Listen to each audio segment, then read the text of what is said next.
Welcome to The Traditional Way. I'm your host, Brett Shumway. This podcast is brought to you by the Martial Arts Inner Network, where you can find all things martial arts related on our social media pages and the main app, available on Apple and Google stores, where you can catch up on all the open circuit sport karate news with Inside Scoop, catch a movie review with Fists, Kicks, and Flicks, or find out what's happening in the Jiu-Jitsu and MMA worlds on the Winner's Circle.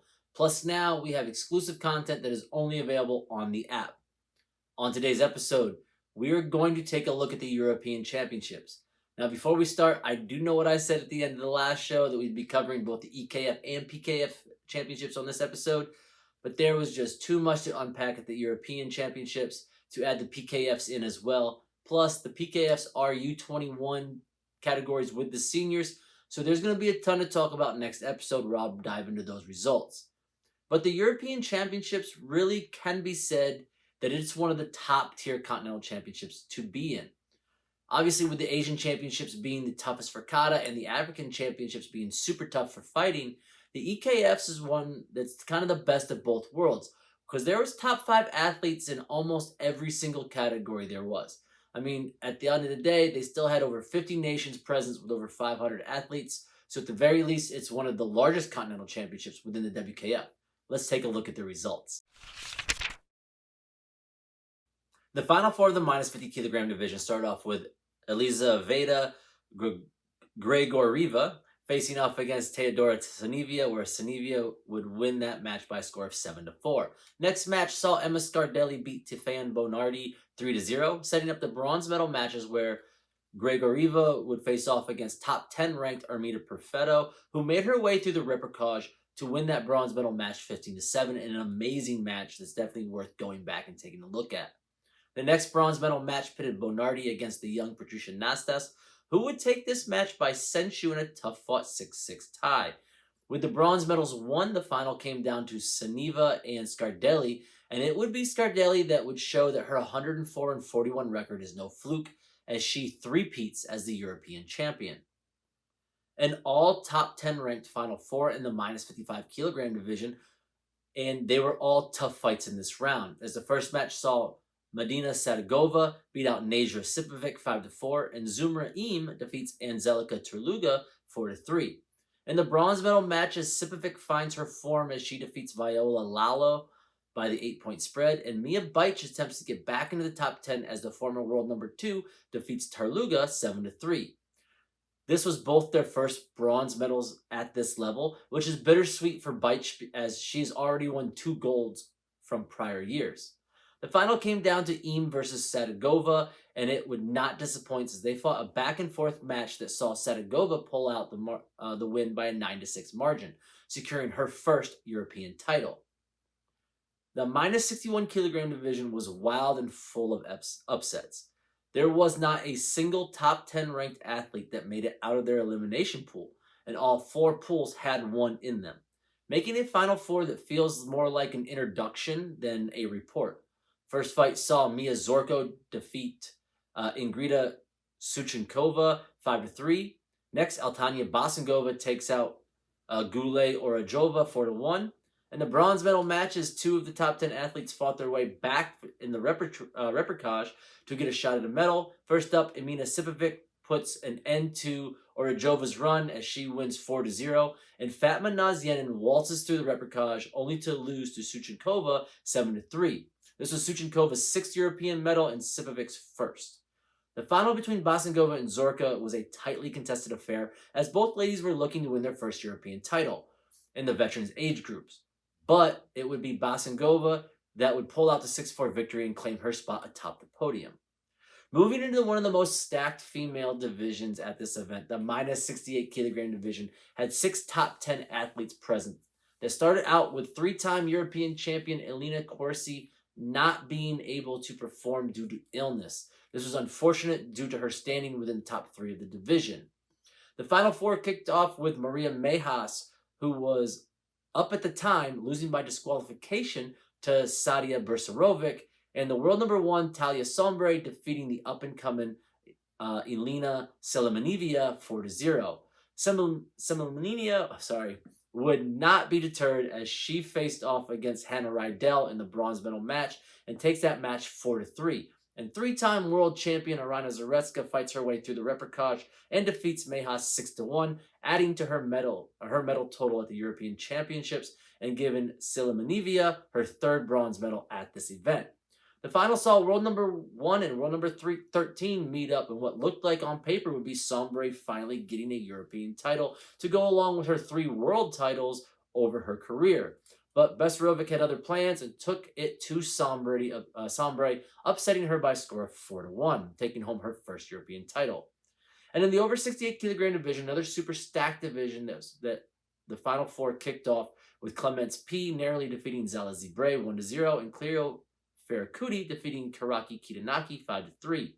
The bronze medal matches started off with the young athlete Jovana Damjanovic losing to Zibre 3-1 in an uneventful matchup between the world number 2 Joanna Kinnear and the world number 5 Kitanaki as they fought to a 0-0 draw, and Kinnear would be awarded the decision. This was Kinnear's first medal at these championships and Zibre's second.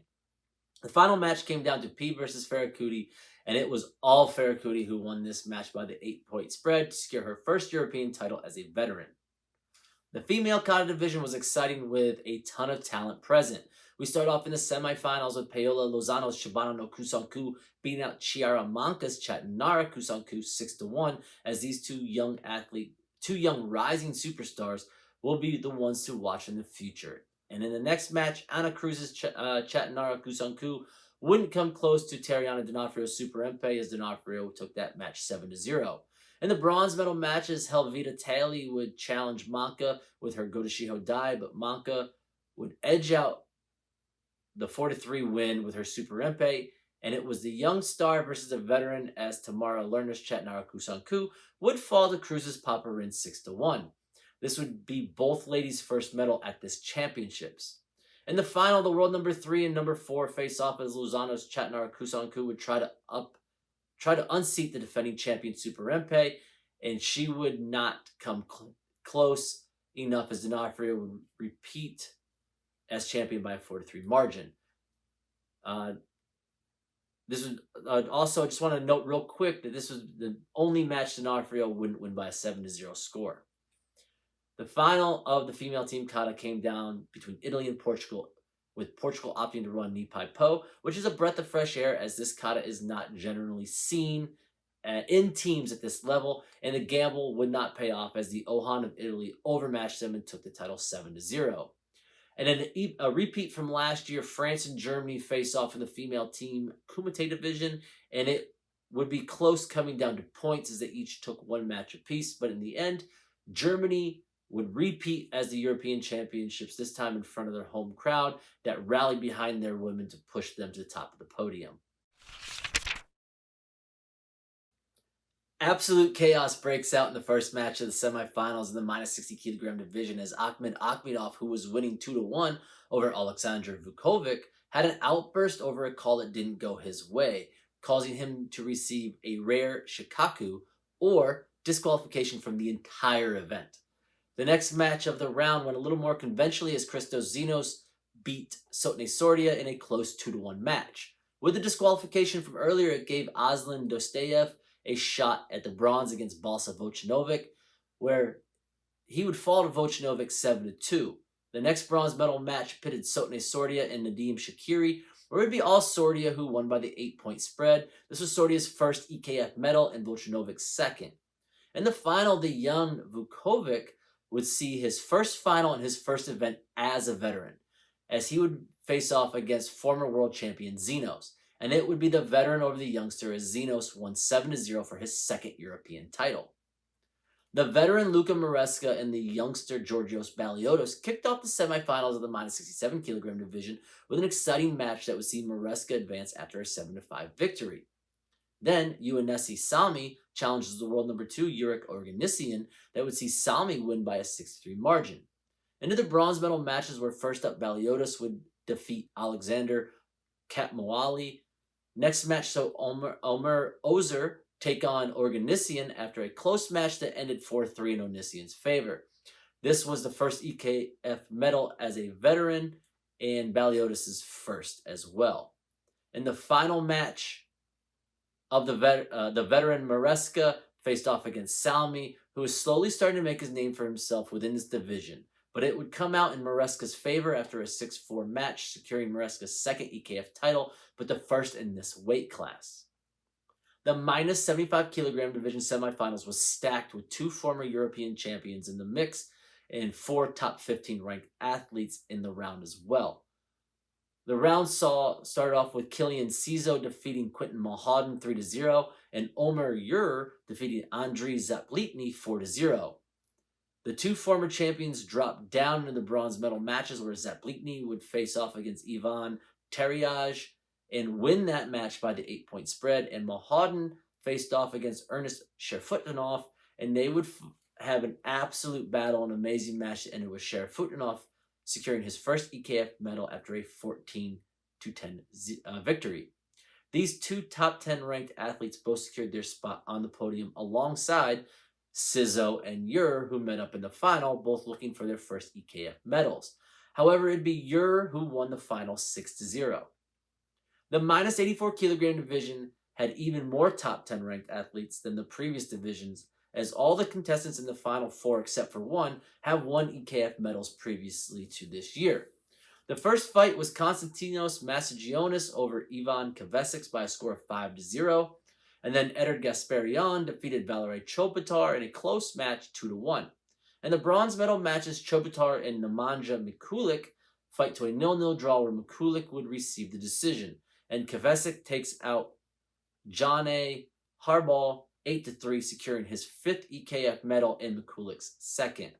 And the final, Gasparian and Massagionis fight to a 6-6 score, where Gasparian had the Sensu advantage and would secure his first European title of his young career.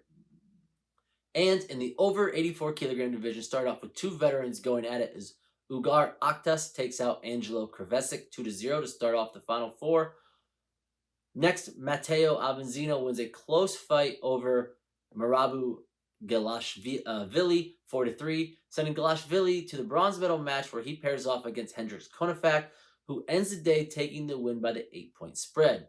In the other bronze medal match, Kavesic and Ivan Kudzinow fight to a 0-0 draw where Kavesic would be awarded the decision, giving him his 6th EKF medal and Konofak's his first. In the final match, Aktas would give it all against Avanzini, but would fall short as Avanzini's finally gets his European title to match his silver and bronze from past championships. Male kata had a pretty good mix of styles as Shotokan and Shitaru were split amongst the final 4 in the first match. Roman Herka's Super Empe would come up short against Enos Ozdemir's Unsu by a score of 5-2, and in the second match of the round, Alessio Giannami's Unsu would defeat the Chibana no Kusanku of Paul Romero 5-2. The bronze medal matches kicked off with Vladimir Michak's Unsu falling to Herka's Chatnara Kusanku 6-1, and Anthony View would give a great attempt with his Chibana no Kusanku against Romero's Kusanku, but would fall to Romero, who would win that match 4-3 and secure his 2nd EKF medal, and it would be Herka's first. It was an all-Shotokan final between Ozdemir's Unsu and Giannami's Gankaku, but when it was all said and done, Ozdemir would repeat as the European champion, winning the final 6-1. It was an all-Shotokan final as well between Italy and Turkey in the men's team kata, where both teams would opt to run Unsu. However, it would not be a close final as the judges favored Italy, giving them the title by a score of 6-1. Same 2 countries would meet up in the male team Kumite division as well, and it would see the same outcome as Italy would dominate this match, winning all 3 matches to 0-1 by Turkey, securing their European title for Italy, I believe for the 2nd time in a row. Some key performances that really caught my attention have to start with Talia Sombre. For so long, this division was between Elena Corsi and Irana Zaretska that we almost forgot there was others in the division that weren't just fodder for those 2. And it was an absolute shame at this event that Elena had an illness and could not compete, because these 3 in the division is something special to watch. However, Talia has stepped it up and carved out her spot for herself within the top 3 of this minus 68 kilogram division. In the past 2 years in the division, she has won 6 Premier League medals, including 3 golds. She is the reigning world champion, and although she did not win at this event, she has cemented herself as the world number 1 and made it known that this is her division moving forward. The same can be said for Matteo Avanzini in the over 84 kilogram division. He also is the reigning world champion and has moved up into the world number 1 spot, winning 2 golds and 1 silver and 2 bronzes on the Premier League. However, he sets himself apart from Talia's ascent because he already has 3 EKF medals, including a gold from this year. He is currently on a 6-event podium streak that I don't see ending anytime soon, and the fact that he unseated the longtime world number 1 Taha Mahmoud at such a young age is even a bigger statement. Unfortunately, I hate when the biggest news is something that is not positive, but I gotta talk about this. The Russian athlete outburst that got him DQ'd from this event. Now, I'm gonna have a different look on this than others. First, his actions were horrible and cannot be condoned. Got it. However, if I'm his countrymen, I'm even more upset with his actions. We've gone into detail on this show in the past about how the Russian athletes, what they have to go to compete after they receive their IOC ban. So if I'm one of those athletes that have jumped through hoops to be allowed to compete, I'm sure not pleased with how Akhmedov made us all look as a national team at this event. Now, I know it's an individual sport, but if I'm his teammate and I'm from his country that already on thin ice within the sporting community, I definitely wouldn't want anyone associated with my team or my nation to make us look bad. And I hope that this athlete, honestly, because of those reasons, gets more than just the DQ from this event. I would think a suspension for a short period of time, however the WKF feels, is probably more in line as a repercussion of his actions.